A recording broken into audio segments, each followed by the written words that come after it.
ghirlanda di pignotti.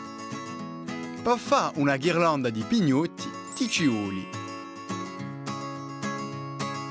una ziguletta colorita, a pittura bianca,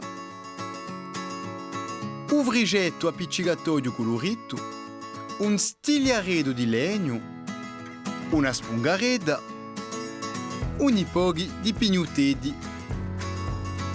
Con stigliaredo metti a pittura annanta la spunga. Pitturisci i pignotti a colpetti di spungareda. Ci la copro pignotto usano. Fa lo stesso con gli altri pignotti. Taglia una misura di vrigetto.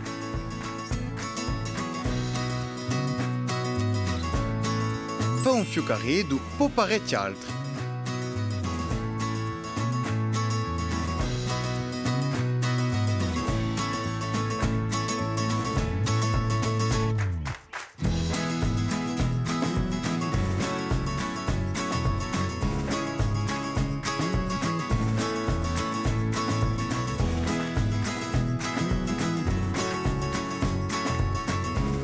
Taglia la ziguletta e appiccicala annanta ogni pignotto.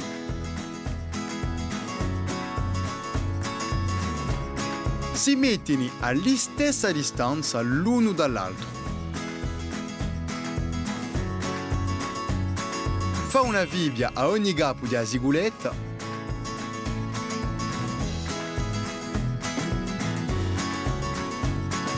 Appiccica un fioccaredo in cima a ogni pignotto.